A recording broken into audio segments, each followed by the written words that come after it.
Yo, you already know what it is, man. It's your boy Domric, man, and look.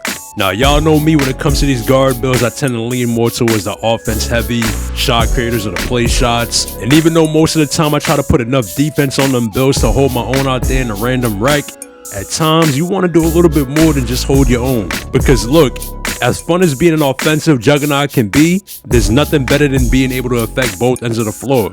And that's why if you've been following my channel for a while, you know I never used to make a guard build that did not have defense on it. All my guards had to be two ways. And the best part about it is that, let's say you're having an off game offensively, which everybody does from time to time. I don't care how nice you are at the game, but you'll have a chance to make up for it by locking down, clamping up, and getting stops on the other end. And one thing I always say when it comes to 2K is like, yo, bro, you gotta give us something. I tell everybody in the rec that if you ain't gonna hit shots, you gotta get stops. Give us something.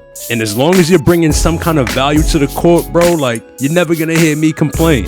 Now with this build right here, you're gonna be able to bring value in many different ways, man. I mean, this build can literally do it all.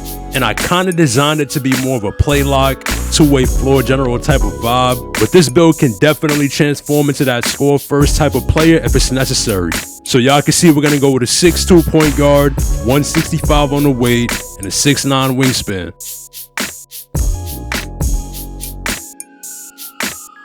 Now when it comes to the finishing on this build, man, it's nothing new. If you've been following the channel, y'all know how I get down. And look, I've been seeing y'all in the comments. I've been seeing people asking for guards that can really dunk the ball, some slashing guards. And listen, I got y'all. They on the way, but not today. So y'all can see we're gonna rock out with the 85 driving layup, 40 driving dunk. So yeah, we're gonna be able to dunk, but when we're attacking the rim on this build, our strongest option for finishing is gonna be that layup.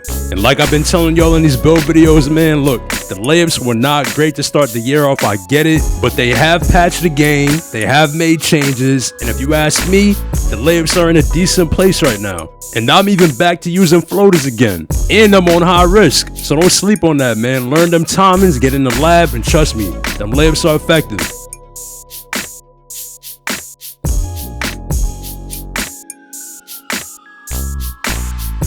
Now, like I said earlier, my main priorities on this build is playmaking and defense, so I was going to take a hit on the shooting some way, and my thought process was like, this is also a fast and shifty guard that's going to be able to get downhill, attack the basket, so it's kind of like a slash and playmaker in a way. And as much as I love the mid-range, I wanted to have like a strong inside-out kind of game, because you want to keep the defense honest, and y'all know, out there in the rec, the three ball is really the king.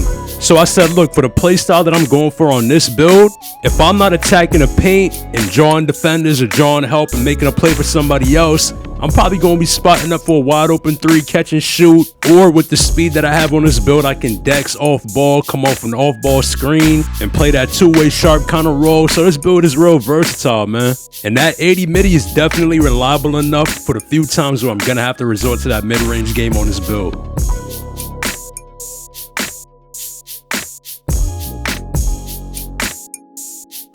Now for the playmaking on this build, man, I don't care what nobody says, bro. When it comes to point guard builds, if you don't have at least an 89 pass accuracy, you need to be making a shooting guard. Now, of course, I designed this build with the cap breakers in mind, so we're going to start off with an 89 pass, but we're going to use 2 cap breakers to push it to a 91, because like I said, on this build, I'm going to be doing a lot of attacking the rim, so that means a lot of driving and kicking. And yeah, bronze bailout is a little bit better than it was last year, but I feel like silver is well worth it. You can tell the difference, and I want to know that I can confidently bail out of passes and not worry about nothing. Now, we're also going to end up using 2 cap breakers on the ball handle, because of course, as a point guard, you need that gold unpluckable and them SIGs. And as a small guard, you also need that quickness, so we're going to use another cap breaker on the speed with ball to get that Hall of Fame lightning launch. So y'all can see we're elite in every category in the playmaking, man, and in my opinion, these are the most fun builds to use. You create for yourself, and you create for your teammates.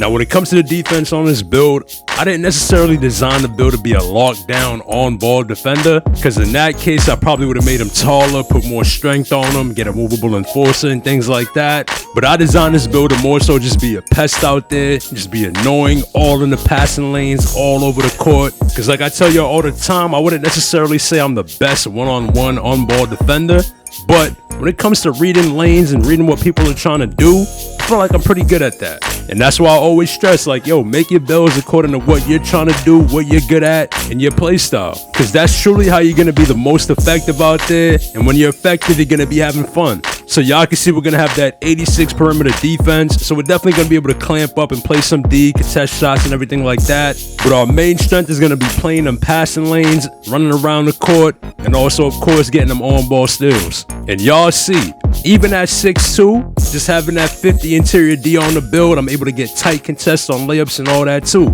So like I said earlier, there's nothing like being able to affect both ends of the floor, and on this build, you're going to be able to do that. So y'all can see this build also gets a 60 offensive and defensive rebound, and I know that's not much, but it can come in clutch at times. So you're gonna have that bronze rebound chase, so you got the 64 vert. So you're not gonna be horsing bigs or nothing like that, but you can definitely sneak in and grab a board from time to time. And y'all see we got a 92 speed and a 92 agility. So this build is really a speed demon with and without the ball. Now when we go through with the build, y'all see the shades that we get in here. And all I gotta say is, bro, if you know, you know. And if you don't, go do your research. Now here's a quick look at the build with the cap breakers applied. And as far as the takeovers go, as of right now, I'm running gifted hands. And as y'all can see, in takeover, I'm gonna have a 96 street ball and a 99 steal. So for the play style that I'm going for with this build, that's literally perfect. And as far as the SIGs go, these are what I'm running as of right now. But like I always tell y'all, I'm always switching them up. So I could be running these today and something else tomorrow. And I know somebody's gonna ask about the jump shot that I'm running, but look, I'm not running a custom. As y'all can see, I'm running Donovan Mitchell. And that's a jumper I've been using on all of my small guards as of late. And I ain't gonna lie to y'all, especially if you use rhythm shooting, that jumper is mad smooth and easy to time and figure out.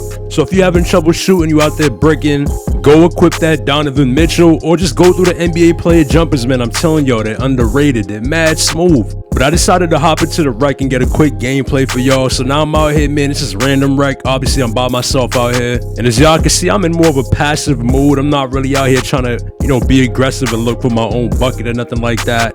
So I'm finding my teammates open and getting them good looks. And thankfully, as of right now, they're knocking them down. And like I tell y'all all the time, bro, when I come in a rec on a point guard, I'm not looking to shoot the lights out. I'm not looking to drop 50. And when you got guys on your team that can actually hit open shots, you don't have to do that. But look, I'm gonna take this inbound right here, right? And look, I be telling y'all, everybody loves to press. Like, why do they do this dumb shit? Now he's beat. I got an easy midi pull up. And that's why I be telling people, like, bro, if you really want to make people look stupid in this game, just take your time. That's all you got to do. Just take it easy. Because 90% of the time, they're either going to throw themselves out the play reaching, or they're going to be trying to blitz you and end up running out of bounds or something stupid. And the only way these dumb tactics that they use are successful is if you're playing at their speed as well. So that's why you'll see things like a center turning the ball over on the inbound because he can't just wait for the guard to come to the ball. Or you'll have that point guard who's just on turbo 24/7. So he's trying to bring the ball up and he's just getting bump steal after bump steal. Because when you play the game at one pace, you're going to be easy to read.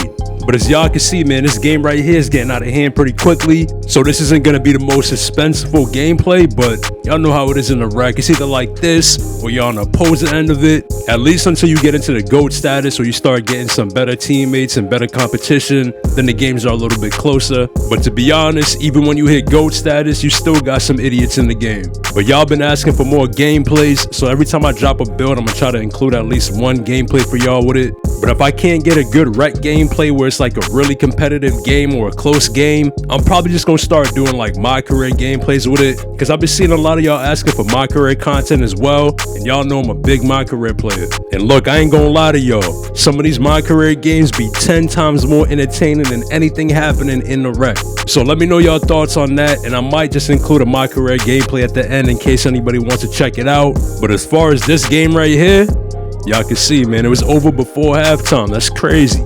But it is what it is, man. As always, I appreciate all the support. Let me know what y'all think about the build in the comments. And if you ain't following me on Twitter, be sure to give me a follow over there at BeLikeDom. And y'all already know what it is, man. Stay up. We catch y'all in the next one.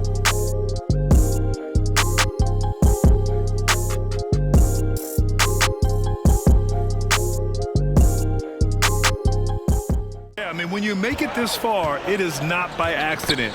Calculated adjustments both for MP and the team in general, attacking defenses, strategizing how to mix up their defensive looks and optimize matchups.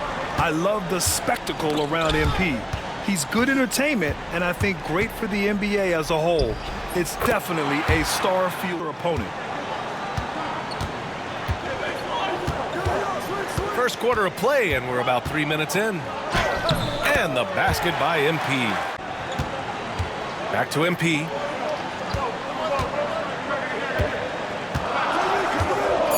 Claxton, a screen on Richardson. Here's MP, plenty of space. And the Nets tack on. And again, no good by Miami. On the wing, MP, hounded by Rozier. And here's MP from outside. The long-range hit by Rozier. Grant, there's a huge difference between talent on paper versus winning. You're right, BA, and it comes down to coaching, chemistry, and sacrifice. But I think the biggest thing is effort. All things being equal, the team's trying to gain an edge. Hey, you look at MP in this game, he's been everywhere. Yeah, he's played with great energy in the first half. Very disruptive at the defensive end. Yeah, and that's exactly what he wanted to do out there. Everyone he guarded looked uncomfortable. On Claxton. And it's Highsmith missing. The Nets with the lead. And here's MP. 20 points for him. Into the lane. MP goes strong to the rack. And for the Nets, they're shooting at a 48% clip from the floor. Claxton, a screen on Rozier. And here's MP from outside. Nails it from three. Kenny Smith, a screen. MP against Richardson. Lets it fly from 18. Uses the glass to drop it in. MP outside. Cash money on the open jump shot. Hungry to own these big moments. It's stolen by MP. All by himself to tie it up. MP leaking out and executing. And throws good. That one misses. And they need to play good defense here. That trip to the line helped and hurt. MP hammers it down. More against Richardson. MP, the pass to Claxton. Now here's MP. Just 5 to shoot. On the take. Power move from MP. And MP just 1:25 left in the fourth quarter. Hero outside. And he gets it to go off the front iron. Richardson against MP. Thomas outside. On the wing, MP. Shot from the wing. And he buries it. Wow. game-changing miss. He wanted that back. And so they foul intentionally. And a smart choice right there. I mean, you can't allow them to just drain the clock. He hits the first one, and that makes it a three-point lead. MP, pressure moment. And the second free throw, no good. Tough break there. And so it's Eric Spoelstra with the timeout here. Great. Take it, but it may be safer to get a quick two and then foul. Don't force something up. You got to be smart here. And they recover it.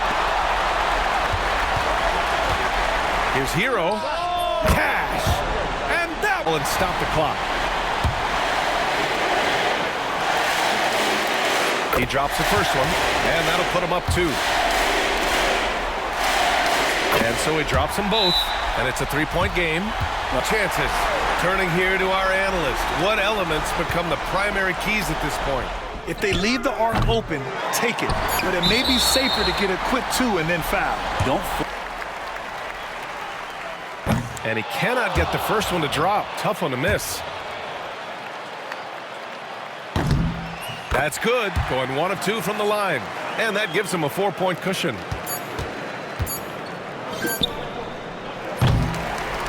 And so it's Brooklyn.